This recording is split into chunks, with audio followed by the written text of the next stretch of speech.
$900. That is what REV'IT is asking you to pay for these Expedition GTX boots. That is $150 more than its nearest competitor. Go to Revzilla, just click on regular boots, filter, price high to low. These are the top of the list. Should you spend your money on these boots? Are they the best that money can buy? We're gonna answer a few of those questions in this video.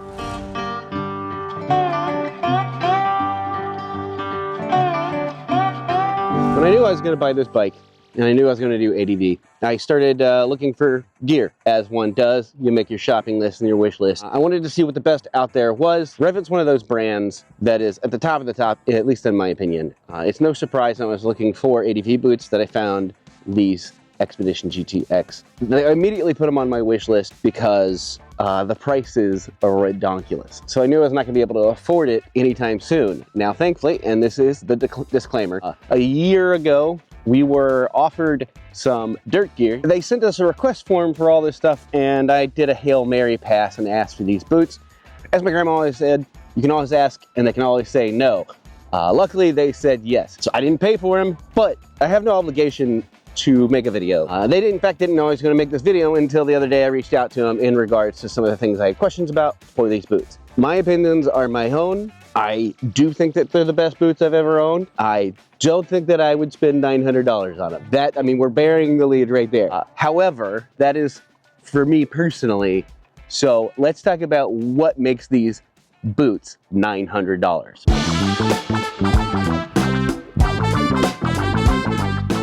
So the first thing is protection, because that's the most important thing for any piece of gear you get. It doesn't matter if it looks cool, if it's expensive, it doesn't protect you, it's not worth any of the money that you put into it. And these bad boys right here have a lot of protection. It looks substantial because it is substantial. It's not hard to see, but from shin to toe, these things are built like a tank. It's got hard part protection all over the place. You've got super fabrics, like crazy top end leather, good shank in the sole, toe box, heel box, and this nifty DSF.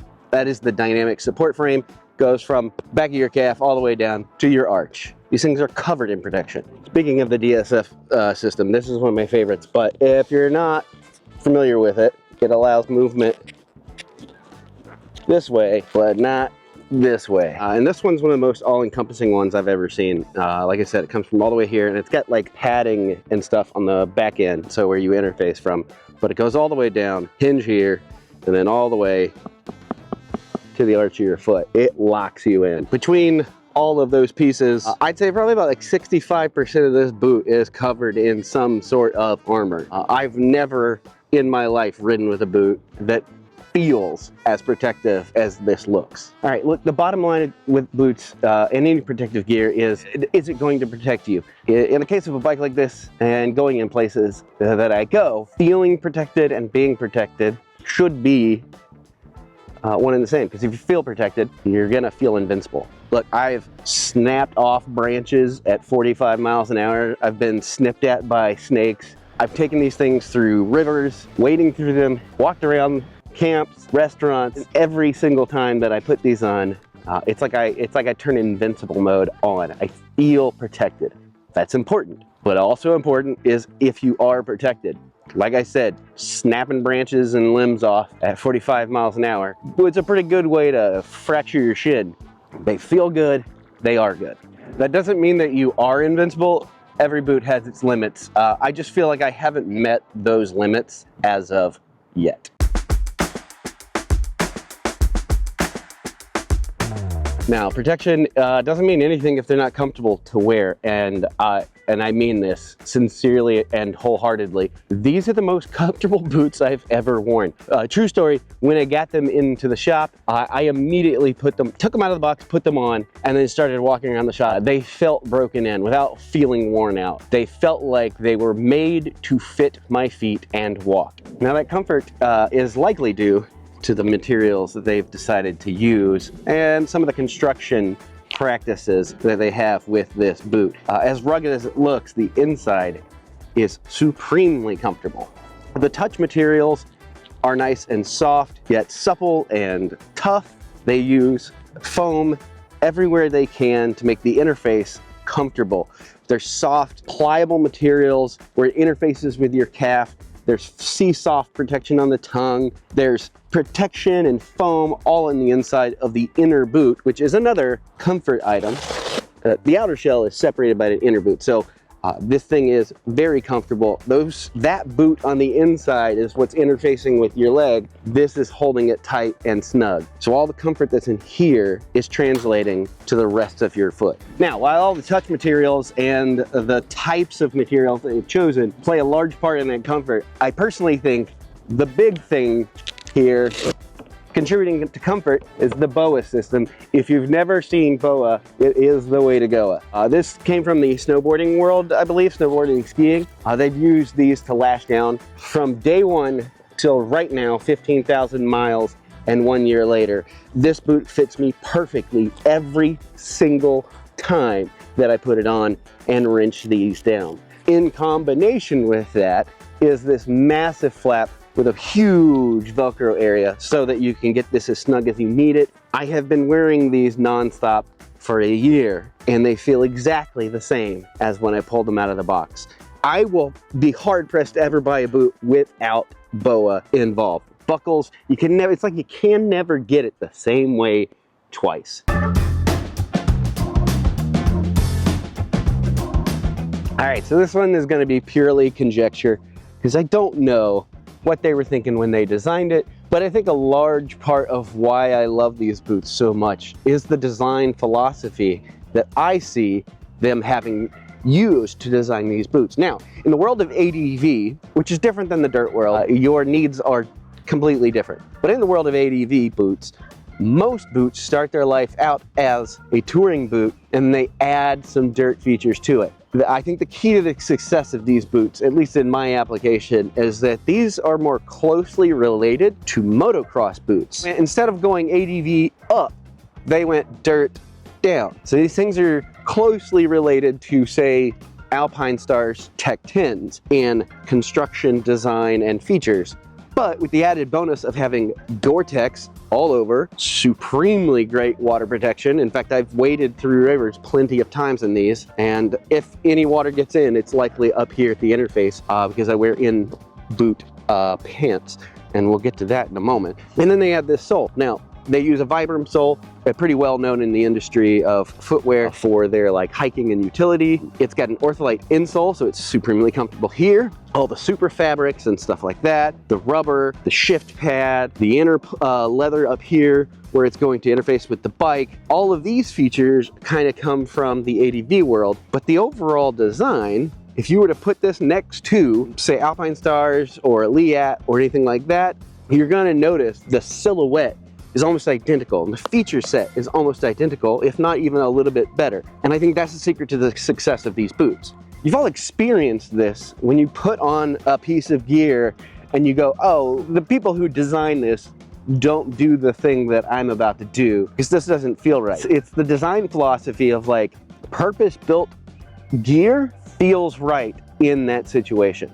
Now it's super thoughtful design, and you can tell that a lot went into making sure that it fits within that space that they're trying to tackle, which is like high-end, super aggressive off-road touring. So it's not all roses. I know at the rip I said, this was a product that was sent out to me, and then I'd be honest, and so far it's like, oh, I'm blowing smoke up your butt because it's all positive stuff. The problem is, it is mostly positive. These are the best boots I've ever worn personally. I've only had about 5 boots that I've worn over the past like year and a half, 2 years in the touring space, about 3 boots in the off-road touring space. While my breadth of experience isn't that wide, I've had the tiers from entry level to now the highest end. But there are like a few things that I don't like. It may not really matter to most people. The first and most obvious thing, the $900 elephant in the room, is the price. That's a lot of dough. I'm not here to tell you to spend your money on these boots. I wouldn't spend $900 on these boots,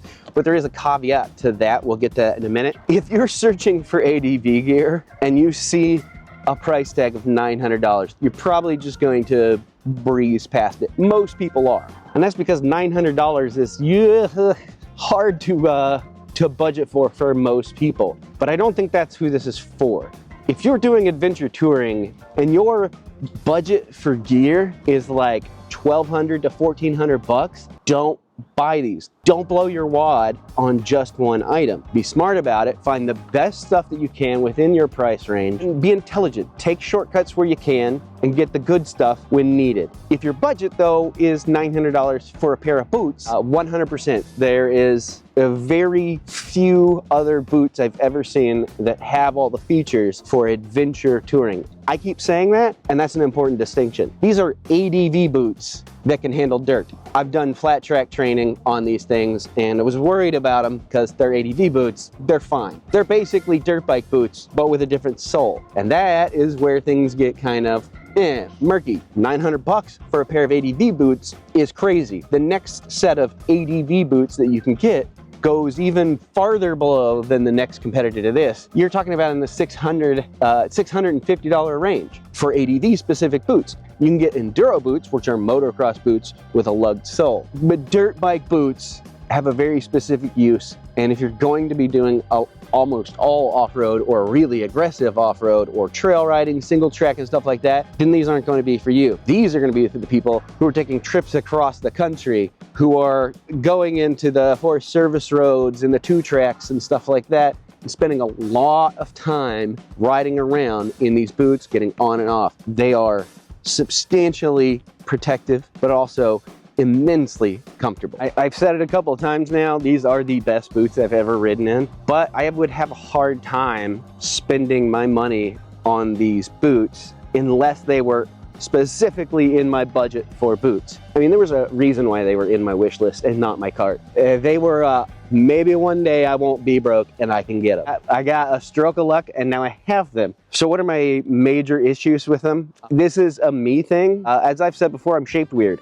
These things barely fit underneath any pants that I have, including ones from REV'IT, and that is because I got big boy calves and they don't fit inside of these. These don't close all the way when I put them on. I can just get them into my REV'IT off-track pants with none of the liners in, but as soon as I put one of the liners in, I cannot get it over here, so I have to stuff them inside. Now, where I usually wear these is with my REV'IT Peninsula pants and any of my dirt bike pants that are in boot. When it's super cold out and I bring out the winter gear, I have to just stuff them in here and hope it doesn't rain and get ingressive water. And real quick, the last issue for me, at least when I was looking at them, is the sole. Now I've got another pair of pretty substantial off-road boots and they have a stitched on sole. And what that means is you can buy a sole and have it replaced, usually at any place that does shoe repair. These are glued on in some fashion, much like motocross boots are. Now, these aren't supported for replacement from REV'IT, and they generally don't suggest that you do this. If there is a company that does it, I'll link them in the description. But again, unofficially, they say, you know, this changes the protection of the boot and can potentially compromise it. So they don't recommend it. They don't officially fix it if it does delaminate and come unglued.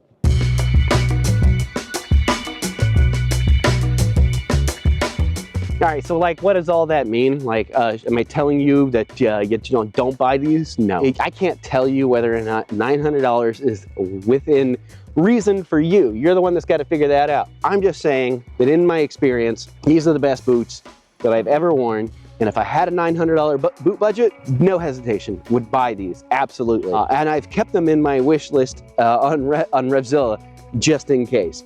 Now, if you like the design and the materials, the Gore-Tex, all the features, REV'IT does have more affordable boots in this line. These are the Expeditions. They have the Pioneers, which Chase used for his trip up to South Dakota and all the while that he was there. They're a little bit shorter. They're more of a touring with a little bit of off-road rather than just being mostly off-road. And then they also have the Pioneers, which are a short boot. They're like ankle height, but they have a lot of those same features, the soles, the midsole, insole, all that stuff, super fabric on the top, the rubber, the Gore-Tex, all that stuff. So if you like these, they have options. But like I said it before, if you're gonna blow your wad, I'd rather you spend all that money as much as you can on a helmet, and then your second item should be a boot. All right, real quick, there was a lot of noise and I was fighting it all day, and I forgot to mention, but if you want a good full coverage boot and you don't want to spend that much money, There's nothing in the REV'IT line that is a full coverage like that.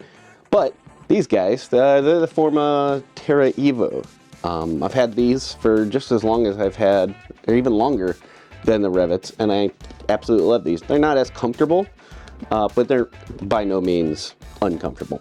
I'll put a link down below for these as well as an alternative to those. Also, you can check out, I haven't ridden them, but I've got buddies, the Alpinestars Tech 7 Enduros. I've got a buddy who rides in those and swears by them. So, but those are some options in the more affordable range for full coverage ADV style boots. Again, best boots I've ever owned. Don't know if I can stomach 900 smackaroos for any single item, but again, that's me. I'm not telling you what to do with your money. I'll have links for these boots and the alternatives in the same line down below. If you have any questions about these boots or you'll want, I'll be in the comments answering them all. As always, if you like this, don't forget to subscribe, like the video, and be safe, be kind. We'll see you next time. Now I have to pack these giant boots back into my side bags and go back home. It's funny because I came here because there was a lot of noise in my neighborhood, and then side by side started tearing up this public park. God damn it.